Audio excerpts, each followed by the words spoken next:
Assalamualaikum warahmatullahi wabarakatuh. Baiklah, saya Devita Sari Dwi Umaisaroh akan menjelaskan tentang bagaimana proses terbentuknya hujan.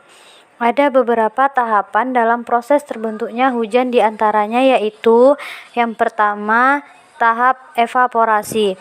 Proses penguapan dapat menjadi lebih cepat bila terjadi di hari yang panas karena didukung oleh sinar matahari yang terik.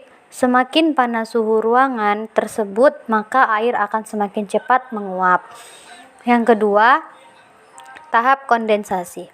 Uap akan naik ke atas karena terkena panas dari matahari. Setelah uap air ini cukup tinggi, maka ia akan mengembun dan menguap menjadi tetesan air. Proses inilah yang disebut dengan kondensasi, saat air menjadi gas dan kembali menjadi cairan. Perlu diketahui bahwa tidak semua air yang mengembun akan membentuk awan, sebab sebagian mengembun di dekat tanah dan sebagian naik menjadi kabut, dan sebagian lagi akan naik ke langit membentuk awan. Yang ketiga, tahapan presipitasi. Pada tahapan ini, bila tetesan air menjadi cukup berat, maka mereka akan segera jatuh ke bumi, menjadi air hujan.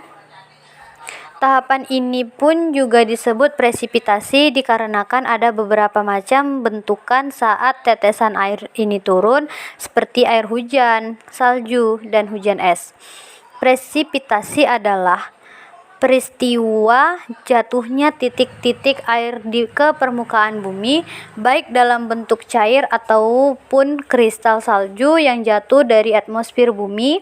Bentuk utama presipitasi meliputi hujan, salju, dan hujan es. Infiltrasi adalah aliran air ke dalam tanah melalui permukaan tanah itu sendiri. Di dalam tanah, air mengalir ke arah pinggir sebagai aliran perantara menuju mata air, danau dan sungai, atau secara vertikal yang dikenal dengan penyaringan menuju air tanah. Limpasan permukaan adalah aliran air yang mengalir di atas permukaan karena penuhnya kapasitas infiltrasi tanah.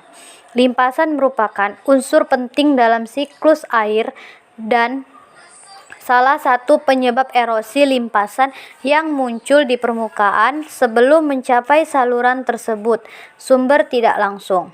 Danau mendapatkan air dari curahan hujan, sungai, dan air tanah. Ketiga sumber tersebut bersama-sama dapat mengisi dan memberikan suplai air pada danau, sehingga dapat disimpulkan bentukan danau memiliki ciri khas dengan jumlah air yang tidak mengalir dan jumlah air yang masuk besar dibandingkan jumlah air yang keluar. Selain danau, terdapat juga bentuk yang mirip-mirip, contohnya seperti sungai, rawa, dan lain sebagainya.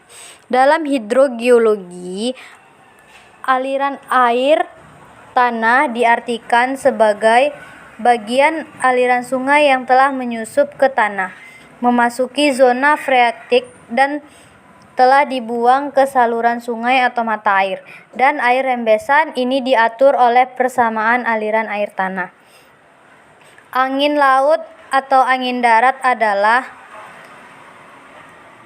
setiap angin yang bertiup dari besar badan air menuju atau ke sebuah daratan.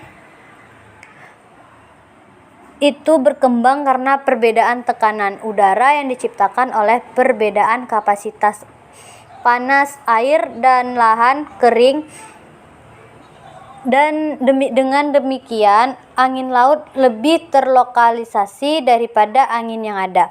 Karena daratan memanas lebih cepat daripada air di bawah radiasi matahari, angin laut sering terjadi di sepanjang pantai setelah matahari terbit. Angin laut adalah angin yang bergerak dari laut ke daratan yang disebabkan oleh perbedaan suhu di permukaan laut yang lebih dingin dibandingkan suhu di daratan. Sekian dari saya, lebih dan kurang saya mohon maaf.